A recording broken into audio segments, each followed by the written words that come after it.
While the mainstream media continues to obsess in the worst possible way over President Biden's age and health, Donald Trump is cognitively declining before our eyes. Donald Trump was in a state of cognitive decline when he was attacking Joe Biden over his health today, and the mainstream media refuses to discuss it. And so we are going to be on this show because today Donald Trump had one of the worst examples of his very regular brain failures when he couldn't speak in a meltdown attacking President Biden. We're going to get into it all. But before we do, if I could quickly ask you to leave a like on this video. And if you haven't already and you enjoy our channel, to hit that subscribe button. It goes a long way and it really does mean a lot to me. Now, this press conference that Donald Trump had did not start out with his very weird rant. It started out with a question about his call with Vladimir Putin. So before we get into his mental breakdown, let's take a look at that question.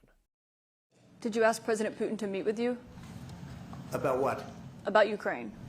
Yeah, of course I did. I talked to him about it. I said, when are we going to end this, Vladimir? I've known him for a long time now.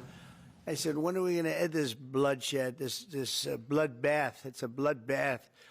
And I do believe he wants to end it. You know, when I made the call, I told the people last night, I spoke to the heads of the different countries, Germany and Finland. We had Italy, as you know, and UK was on the line today, and a couple of others, and then they were in turn calling everyone. Ursula was there from the European Union. She was terrific, and we spoke for a long time about it, and they got a problem. It's a big, big problem. Trump is asked about his call with Putin, which you would ostensibly think is about them discussing the war in Ukraine.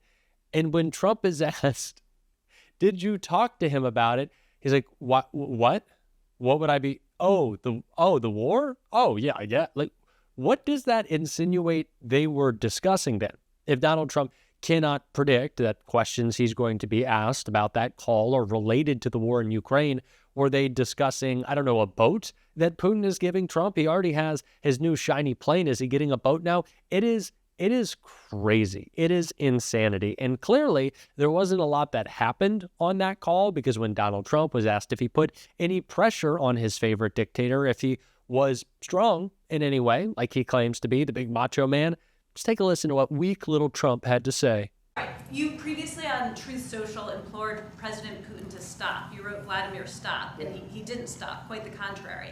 I'm curious, did you bring that up on your call with him today? And No, I didn't bring that up, but I did say it's time, you got to stop this thing. And I believe he wants to stop. Look, I would be, I think, very able to tell whether or not he wanted to or what. I thought there was a very good chance, like a 50-50 chance, that he would say, I want to take the whole thing. I didn't know what he was going to say. And then they have a different kind of a problem. But I believe he wants to stop. Pretty sure. Oh, so you only cry, Vladimir, no, Vladimir, stop. You're hurting my feelings over the internet. But being the big, fake, macho, tough guy that you are, you can't say it, not even to his face, but to the phone. You can't tell him to end the war he started. It seems like you're weak and you're deteriorating and your brain doesn't work. What the media wants to attack and obsess and falsely put on Joe Biden, they're not even recognizing is in front of their face much more seriously and importantly with Donald Trump. But when Caitlin Collins asked about Joe Biden's recent diagnosis, Donald Trump displayed clear cognitive decline, which should be reason for worry for us all, in a 3-minute meltdown that you need to check out every second of. Respond to President Biden being diagnosed with cancer. Are you going to call your predecessor? I think it's very sad, actually. I'm surprised that it wasn't, the public wasn't notified a long time ago, because to get to stage 9, that's a long time. I just had my physical. You saw that. You saw the results of that particular test. I think that test is standard to pretty much anybody getting a physical, good physical. We had the doctors at the White House and over at Walter Reed, which is a fantastic hospital, do it. I did a very complete physical, including cognitive tests. I'm proud to announce I aced it. Got them all. I got them all right. You proud of me? Yes. Your husband would be proud of me for getting them all right. It's a little risk. If I didn't get them all right, these people would be after me. It would be not a good situation.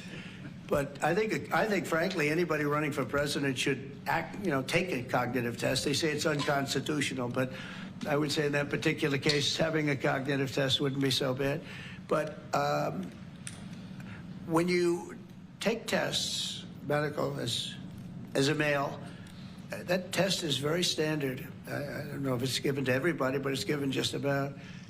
And it takes a long time to get to that situation. Now, I think, to get to a stage 9, I think that if you take a look, it's the same doctor that said that Joe was cognitively fine. There was nothing wrong with him. Well, he said, if it's the same doctor, he said there was nothing wrong there, and that's being proven to be a sad situation. And the auto pen is becoming a very big deal. The auto pen is becoming a big deal because it seems like that maybe was the president who ever operated the auto pen. But when they say that that was not good, they also, you have to look and you have to say that the test was not so good either. In other words, there are things going on that the public wasn't informed, and I think somebody's going to have to speak to his doctor, if it's the same, or even if it's two separate doctors. Why wasn't the cognitive ability, why wasn't that discussed? And I think the doctor said he's just fine, and it's turned out that's not so. It's very dangerous. Look, this is no longer politically correct. This is dangerous for our country. Look at the mess we're in. You're talking about all these questions on Ukraine and Russia that would have never happened. As an example, if I were president, would have never happened. The other thing is you have to say, why did it take so long? I mean, this takes a long time. It can take years to get to this level of danger. So it's a very, very sad situation, and I feel very badly about it. And I think people should try and find out what happened, because I'll tell you, I don't know if it had anything to do with the hospital. Walter Reed is really good. They're some of the best doctors I've ever seen. I don't even know if they were involved, but a doctor was involved in each case. Maybe it was the same doctor, and somebody is not telling the facts. That's a big problem. Donald Trump said again and again and again that Joe Biden has stage 9 cancer. Stage 9 cancer. The man can't speak. It is either that we have to say Donald Trump can't speak. He doesn't understand a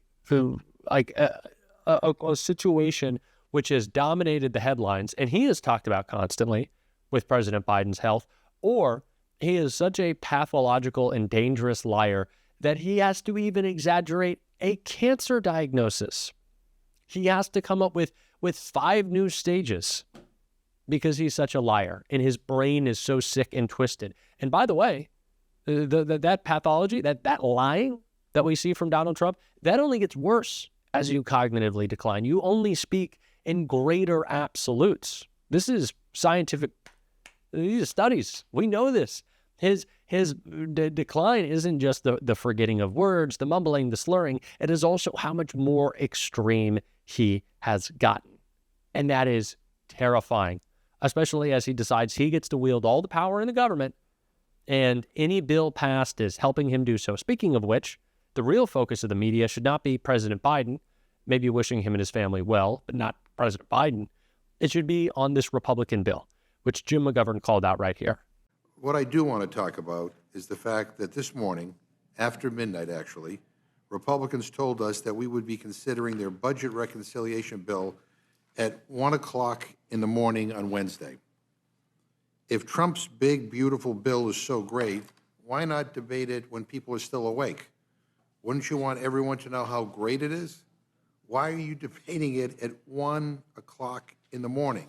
I think that's prime time in Guam. Any person with half a brain cell can immediately figure out why you want to notice a meeting for 1 a.m. It's because you don't want people to know what's in your bill. Remember what Trump said? Close your eyes and vote for it.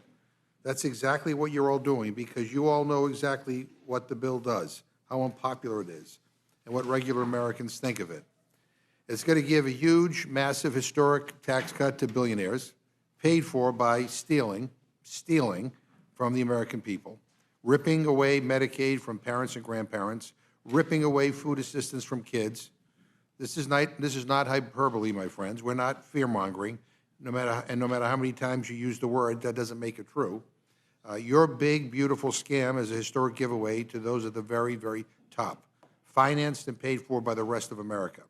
So again, I ask, if this bill is so great, why debate it at 1 o'clock in the morning? And we all know the answer, and we all know why. And the icing on the cake, and we're not even sure what's in that bill. You have a meeting on at 1 o'clock in the morning. We have a meeting on the calendar, and you're still arguing amongst yourselves behind closed doors about how much you want to basically screw over people on Medicaid. Thank you. Oh, gosh, this is why we love Jim McGovern on this show. He is always directing traffic to the right places, and it is to focus on the one big, beautiful bill. I don't know what's beautiful about adding, $4 trillion to the deficit. Republicans speaking out against this, by the way. Cutting Medicaid, stealing health insurance from 13.7, at least, millions of Americans. And some Republicans even say, not enough, bigger cuts. That's why they're stopping the bill. That's why there might have been some stalling. It's because we didn't steal enough health care away. The $2 guy, the $2 and one pencil, it looks like he's not just the Grinch with Christmas. Also, your ability to keep yourself alive in the wealthiest nation in the world. We're gonna be double checking if you can do that. It's gross. This is a sick administration, sick in practice, and with Donald Trump clearly sick in the head. If you can't tell, I'm furious right now.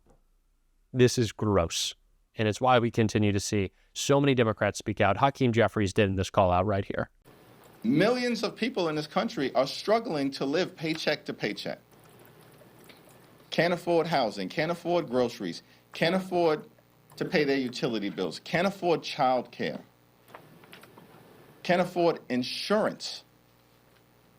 And Donald Trump is publicly defending accepting a $400 million flying palace from a close ally of Iran and Hamas?